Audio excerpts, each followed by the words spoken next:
O mundo é enorme, mas de alguma forma nós o transformamos em uma esteira global, transportando bananas, iPhones e papel higiênico pelos oceanos como se não fosse nada.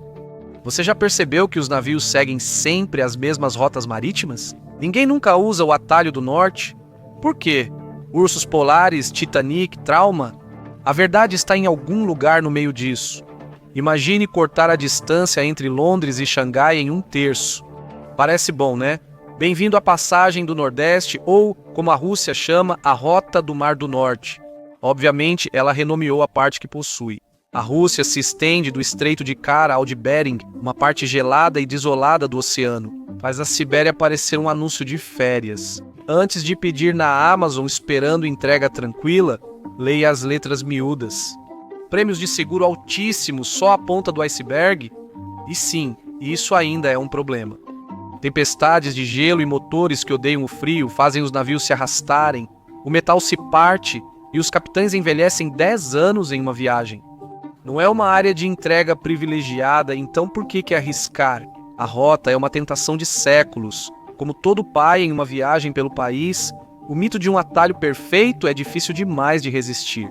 Ela atraiu exploradores ao norte por gerações e deixou mais que algumas lembranças congeladas. Os europeus alcançaram o Cabo da Boa Esperança em 1488, impulsionando o comércio, mas dificultando para quem não gostava de viagens marítimas. Isso criou uma rota direta para a Índia, China e Ilhas das Especiarias, evitando os caros intermediários da Rota da Seda, mas a viagem era brutal. Eles chamavam de Cabo das Tormentas por um motivo: ondas monstruosas, ventos ensurdecedores, viagens tão longas que os marinheiros praticamente se aposentavam no meio do caminho. Durante séculos depois, exploradores procuraram algo melhor: um atalho pelo norte congelado. A maioria não encontrou, a maioria não voltou, dizia o mapa. Aqui há dragões, dizia o Ártico. Traga um casaco, ninguém achou a passagem noroeste. Em 1903, o explorador norueguês Roald Amundsen decidiu que tinha um desejo de morte. Foram 3 anos difíceis para ele. Poucos conseguem manter uma assinatura de academia tanto tempo. O gelo era espesso, a rota pior, e o Ártico não ofereceu boas-vindas. Foi aí que a Rússia viu sua oportunidade, com mais experiência no Ártico e mais casos de congelamento do que qualquer um. Ela virou para o leste em direção à passagem do Nordeste. As primeiras viagens provaram que era possível. No final dos anos 1500, exploradores avançavam ao norte, mapeando terras e registrando seus nomes na história. Mas o otimismo logo acabou. Como a passagem do Noroeste, essa rota é puro sofrimento, um campo minado de tempestades de gelo e arrependimento. Enquanto isso, a Rússia estava de olho em algo maior: a Sibéria. Então ela recuou, fechou a porta e ficou com o globo de neve só para si. Um prenúncio do que estava por vir. No século XVII, a Rússia era possessiva com sua fronteira ártica e paranoica sobre rivais na Sibéria. Ela proibiu exploradores estrangeiros, mas alguém tinha que mapear o local. Foi aí que entraram os cossacos. Durões, teimosos e talvez arrependidos das escolhas de vida. A rota era tecnicamente possível, só que também miserável.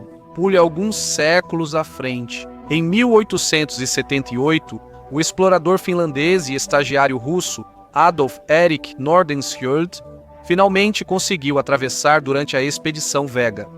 Foi a primeira travessia completa da passagem do Nordeste, mas não foi uma navegação tranquila, pois seu navio ficou preso no gelo quase 1 ano. Como aquele burrito que ficou preso no fundo do meu congelador. Quando Vega enfim se soltou e alcançou águas abertas, não precisou mais contornar a África. O atalho era real e o sofrimento também, mas havia concorrência. O canal de Suez foi inaugurado apenas 20 anos antes, gerando grande alarde mundial e funcionando como um atalho para o comércio global. Não era necessário atravessar gelo, nem arriscar o navio ou a vida na viagem pela África. Vamos aos números. Você está transportando petróleo ou gás do Golfo Pérsico para o norte da Europa? Escolha corajosa. E olha, não estou julgando, eu faço vídeos para a internet. Mas se você é o capitão e escolhe a rota do Cabo da Boa Esperança, sua tripulação vai ter opiniões. Os educados vão esperar até você sair da ponte.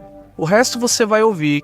Essa rota de mais de 13 mil milhas ao redor da África, cheia de tempestades, piratas e muito calor, é o melhor do oceano. Navios modernos conseguem atravessar em cerca de 24 dias na época de Nordenskjöld. Imagine meses de tédio e a percepção lenta de que o oceano te odeia.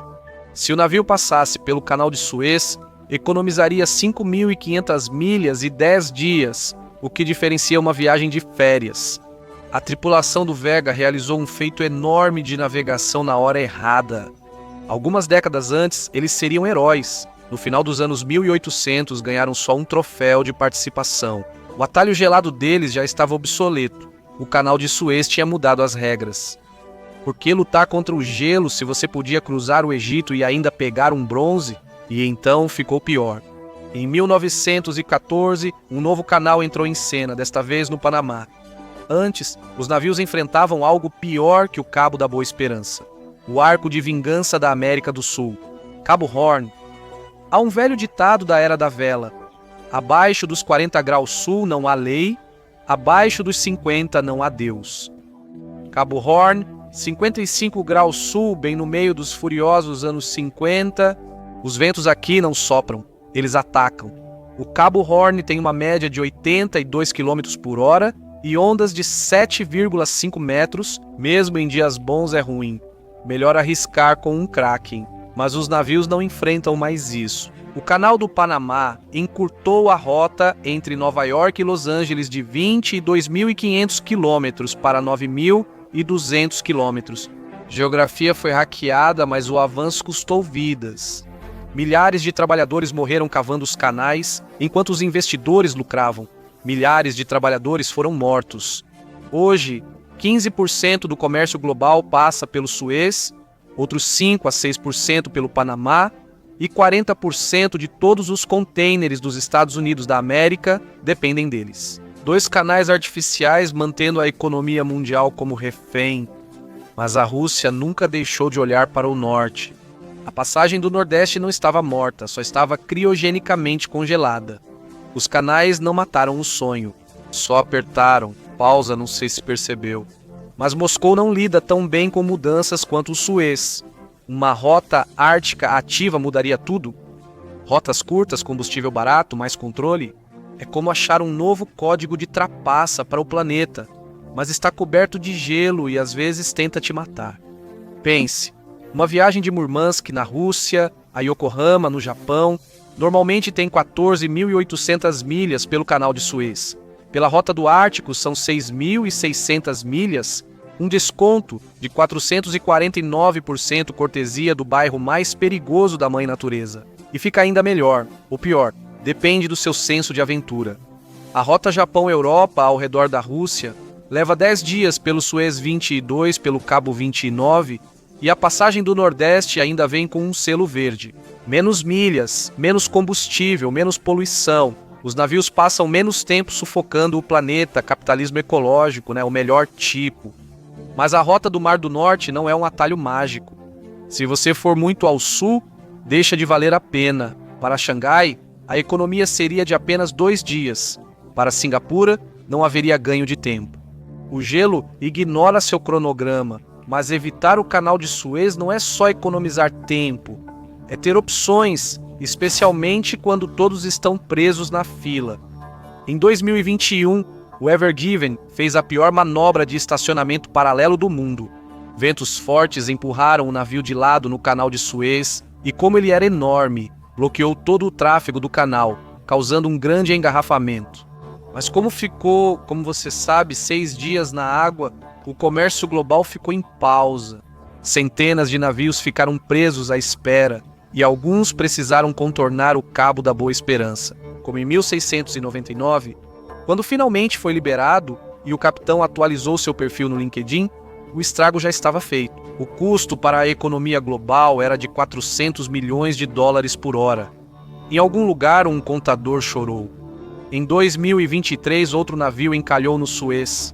Não bloqueou o canal, mas precisou de 3 rebocadores para ser removido.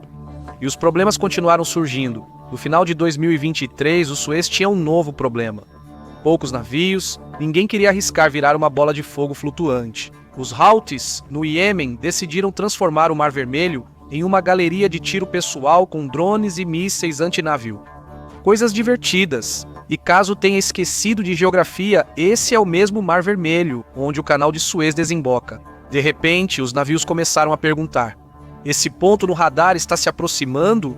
Essa é uma pergunta cuja resposta não deveria ser sim. Sempre houve riscos de fundo. Esse trecho de água tem história do tipo complicado. Lembra da guerra de 1956 ou dos conflitos no Egito? Entre 2011 e 2014, os canais de Suez foram mais turbulentos que uma companhia aérea de baixo custo. Então, colocar todos os seus ovos nessa cesta, a Rússia diz que isso não é inteligente. Apostar que essa região vai permanecer calma para sempre é bem otimista. Falando em otimismo, se curte essas análises de mapas, inscreva-se no canal. Já preparei um mapa da sua culpa se não fizer isso. E quanto ao Canal do Panamá? Bem, aquele lugar tem seus próprios problemas. A Marinha dos Estados Unidos ainda mostra força suficiente para manter as coisas estáveis, claro, mas nem mesmo eles podem atirar no clima. A seca não se importa com porta-aviões.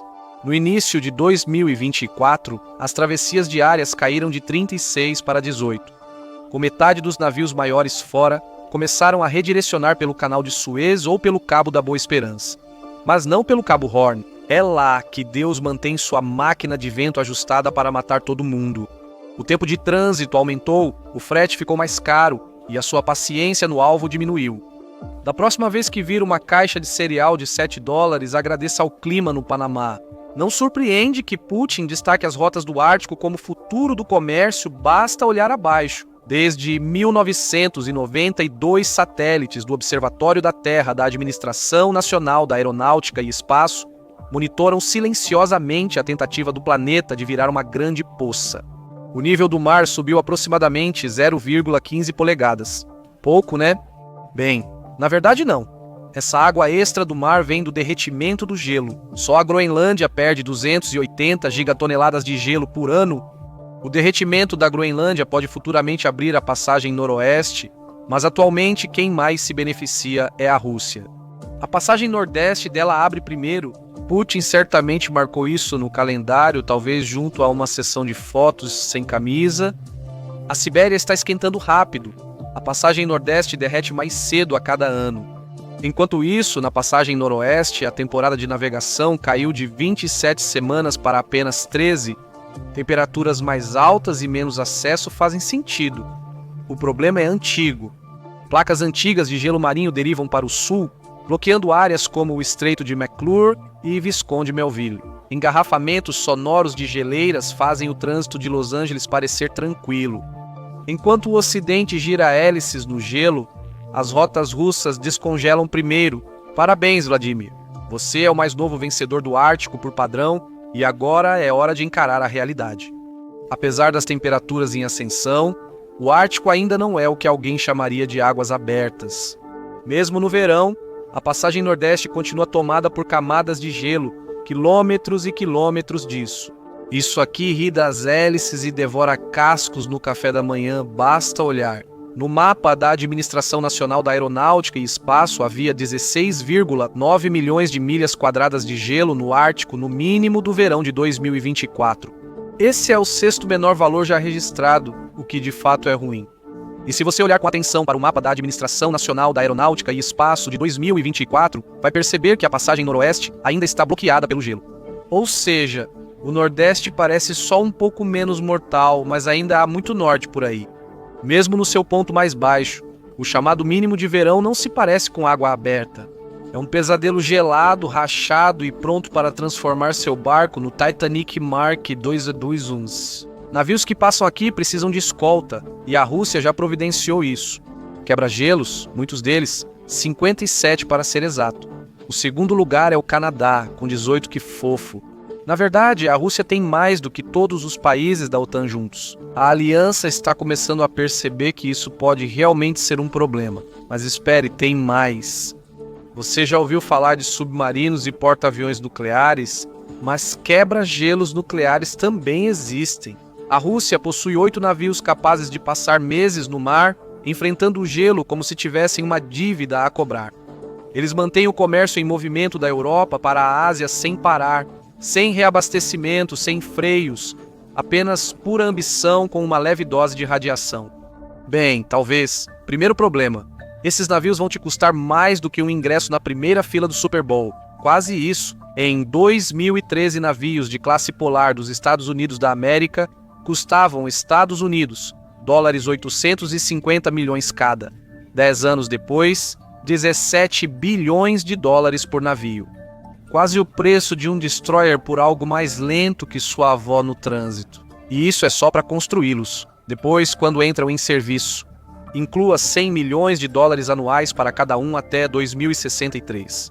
Barcos caros que basicamente existem para quebrar gelo. É desse tipo de dinheiro que estou falando aqui. Se achar a inflação ruim agora, espere para ver. Sua entrega da Amazon exige uma escolta bilionária para cruzar o gelo. Tenta explicar essa taxa de envio no caixa. Mesmo com quebra-gelos não é fácil. Lembra do Vega? A história costuma se repetir. Gelo mudando, congelamentos repentinos, um movimento errado e seu navio fica quase congelado criogenicamente.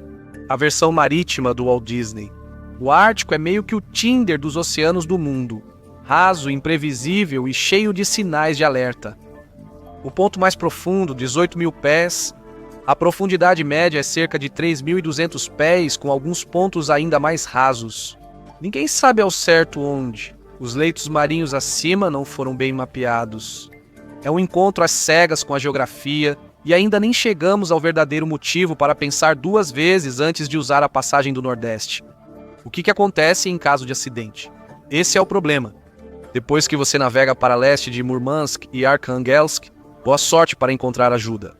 É só você, o gelo e provavelmente um narval muito confuso. Para Pequim, a rota atual de Suez é uma dor de cabeça ainda maior do que para Moscou, porque todo o comércio da China passa por mais um ponto de estrangulamento no Estreito de Malaca. É o ataque de ansiedade mais restrito do mundo, pelo menos para a China. Bloquear o Estreito de Malaca ameaça 25% do comércio mundial e 80% das importações de petróleo da China. É o dilema de Malaca, o pesadelo de Pequim. Um estreito tão pequeno pode sufocar uma superpotência. Imagine comandar um império global e perceber que seu ponto fraco é uma faixa de água menor do que a costa da Flórida. Então a China olhou para o norte. Em 2018 revelou a Rota da Seda Polar, um corredor comercial pelo Ártico. Menos sol, mais liberdade. Trabalhando com a Rússia, Pequim foi direto. Fechou acordos de petróleo e infraestrutura e um pouco de construção de império. Era uma jogada inteligente, já que o Ártico esquentava e o tráfego crescia rapidamente. Em 2013, navios cruzaram 61 milhões de milhas no Ártico. Em 2023, esse número mais que dobrou, alcançando 129 milhões. O futuro avançava lentamente, coberto de gelo. Em 2010, só 10 navios todos russos cruzaram a rota do Mar do Norte, formando uma triste fila pelo gelo. Um ano depois, o tráfego subiu para 41, com maioria não russa. Em 2021, 85 navios acharam divertido, restando só uma dúzia com as cores de Moscou. Onde o comércio vai, o dinheiro chinês segue. A Corporação Nacional de Petróleo da China e o Fundo da Rota da Seda compraram grandes participações nos projetos russos de gás natural liquefeito do Ártico em Yamal e Jidan. Putin chamou isso de prova de que a Rota da Seda havia chegado ao norte. Claro, ele disse isso. Com o aumento do comércio e a China buscando rotas marítimas mais seguras, finalmente parecia que a passagem do Nordeste estava despertando, bem, pelo menos descongelando lentamente, mas isso não é bem verdade. Projetos de gás natural liquefeito que ganham manchetes na China operam com metade da capacidade. E em 2022, o tráfego na Rota do Mar do Norte caiu para 43 navios. 36 eram russos. Não é bem a rodovia global que Moscou queria. Isso porque, em fevereiro de 2022, Vladimir Putin lançou sua chamada Operação Militar Especial na Ucrânia. Surpreendeu a todos, até Xi Jinping, que talvez pensasse serem amigos. Ele leva um golpe baixo por baixo da mesa. E assim, um novo tipo de gelo começou a se formar, não no Ártico, mas na economia. A Rússia foi congelada fora do sistema global. Os 7 membros restantes do Conselho do Ártico romperam com Moscou. Isso surpreendeu Putin? Provavelmente não. Ele já esperava frieza, mas aqui as coisas de fato congelaram. Gosta de lagos congelados? Não? Então sigo. Putin estava colecionando sanções como se fossem figurinhas. Então, chegou novembro de 2023 e os Estados Unidos da América apontaram seu canhão de sanções diretamente para a Rússia. Na mira, o projeto de gás natural liquefeito de 20 bilhões de dólares na península de Jidan. Da noite para o dia, ele ficou paralisado, então a China jogou dos dois lados. Como sempre, quando o gelo racha, você quer um bote salva-vidas por perto. Pequim saiu em junho de 2024. 2 meses depois, uma flotilha seguiu ao norte, sem imprensa, sem pausa, coberta pela invisibilidade. Navios chineses aumentaram o tráfego no Ártico para um recorde de 379 milhões de toneladas, só 16 milhões a mais que em 2023. É só mais um erro de arredondamento, mas recorde soa bem em manchete. Ainda ficou longe da meta de Putin de 80 milhões de toneladas, nem chegou à metade. A superestrada do Ártico parece só uma estrada de terra congelada. Apesar de toda a conversa e de parte do dinheiro investido, a infraestrutura não surgiu exatamente do gelo. Sem portos, centros de reabastecimento ou bases de resgate. Você chamaria isso de sistema? Se um navio acabar como o Vega, ele está por conta própria, cercado de gelo e arrependimento. E isso não vai mudar tão cedo. Você não pode se esconder. Construir portos, infraestrutura deixa rastros. E para a China, isso significa arriscar sanções do Ocidente. E aí, vender carros elétricos para a Rússia? Boa sorte! Por mais que a China perca o sono com o dilema de Malaca, as sanções do Ocidente seriam muito piores. Apostar tudo na rota do Mar do Norte é como pedir a uma criança da primeira série para resolver o dever de matemática do Stephen Hawking. Ambicioso, adorável e fadado ao fracasso.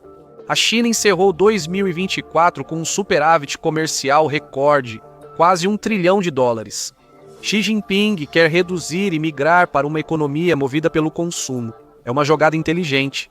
Se mais chineses comprarem produtos locais, o partido pode respirar aliviado, com menos medo de sanções e mais espaço para discretamente fincar bandeiras na rota do Mar do Norte. Mas há um problema. A classe média de Pequim não está exatamente pronta para financiar um experimento de transporte congelado. Não enquanto Putin continuar brincando de soldado na Ucrânia. Mesmo com o fim da guerra, o controle da passagem do Nordeste seguirá nas mãos de Moscou, o que já é motivo suficiente para o transporte marítimo global manter distância. Se o Ártico se abrir, o que você verá primeiro não é uma oportunidade, mas uma cabine de pedágio russa. O Ártico está derretendo rápido, tão rápido que pode ficar sem gelo até 2050, pela primeira vez em 150 mil anos. Naquele tempo, os neandertais ainda existiam. O gelo no Ártico existe desde antes dos primeiros humanos pré-históricos pintarem cavernas. Quando os cientistas falam em livre de gelo, na verdade querem dizer menos gelo e só por um tempo. Só no verão, no resto do ano, ainda congelado, ainda brutal, ainda o pior destino de cruzeiro do mundo, a menos que você seja um pinguim. Então, mesmo com as piores consequências das mudanças climáticas, essas rotas do Ártico não ficarão totalmente abertas, pelo menos não por muito tempo. E esses navios quebra-gelo, eles não se pagam sozinhos, alguém tem que bancar a conta. No Canadá, navios pagam quase $2.700 por travessia. Nos países nórdicos, é gratuito, mas os contribuintes cobrem cerca de $7.600 por operação. A Rússia, essa é uma história diferente. Ela cobra uma taxa extra além das tarifas normais do porto para navios que precisam de quebra-gelo. E isso é antes de considerar os custos extras para usar portos e infraestrutura ártica. Somando tudo, a conta é simples. Navios caros, mares caros, uma forma cara de economizar tempo. Tudo isso faz da rota do Mar do Norte um campo minado geopolítico. Até que a Rússia comece a agir legalmente, eu sei que a maioria dos transportadores globais vai manter distância. Claro, economiza tempo se você ignorar as altas taxas, sanções, roleta russa e o risco real da carga ser misteriosamente detida. E com Putin no poder até pelo menos 2036, não espere que essa incerteza diminua tão cedo. Mesmo sem gelo, os prêmios de seguro já seriam brutais. Com gelo, então, vira um pesadelo logístico. E o perigo não para por aí. O Ártico está se tornando a próxima frente na disputa global por poder. A região está cheia de elementos de terras raras e tanto a Rússia quanto a China querem a maior fatia. Entre 2022 e 2024, eles realizaram 27 exercícios militares conjuntos no Ártico, 16 no mar, e em setembro de 2024, seus bombardeiros chegaram a voar perto do Alasca, o suficiente para fazer o NORAD derramar o café. Agora, a Rússia diz que esses exercícios vão acontecer todo ano. Boa sorte achando segurador para essa rota. Apesar da propaganda, só algumas dezenas de navios percorrem a rota do Mar do Norte anualmente. Compare isso com os 50 navios por dia, centenas esperando a sua vez. É menos uma rodovia global e mais uma garagem congelada. Claro, o Suez tem seus momentos. O Ever Given conseguiu estacionar de lado e entrar para a história, mas ninguém morreu. E claro, tem os Houthis no Iêmen, os autoproclamados guardas de trânsito do Mar Vermelho. Em setembro de 2025, um navio com bandeira holandesa pegou fogo após um ataque de míssil dos Houthis. 2 tripulantes ficaram feridos e o restante foi evacuado. Se você é um capitão nervoso, avaliando opções e tentando evitar as da sua esposa, qual ligação fez? Ainda há um consolo no sul. Você tem a proteção dos militares dos Estados Unidos da América, satélites, destroyers, caças, toda a turma. No norte, é só você. O frio e algo se movendo sob o gelo, invisível ao seu radar. Provavelmente está tudo bem, então a rota do Mar do Norte pode economizar um tempo na sua viagem. Mas se você incluir os prêmios do seguro, taxas dos quebra-gelos e a falta total de infraestrutura, de repente as taxas de 6 dígitos do canal de Suez já não parecem tão ruins. Pelo menos lá, os piratas não têm armas nucleares. Ter contratorpedeiros disponíveis também ajuda. Então, o Ártico está derretendo mais rápido do que seu sorvete no 4 de julho, mas isso não o torna amigável. Ainda é frio, ainda é imprevisível e continua sendo o pior atalho do mundo. Obrigado por se juntar a mim hoje. Espero que você tenha gostado do vídeo e, se quiser ver mais vídeos como este, por favor, considere se inscrever e ativar as notificações. Isso realmente faz diferença. Mais uma vez, obrigado e nos vemos na próxima vez no Matchpack.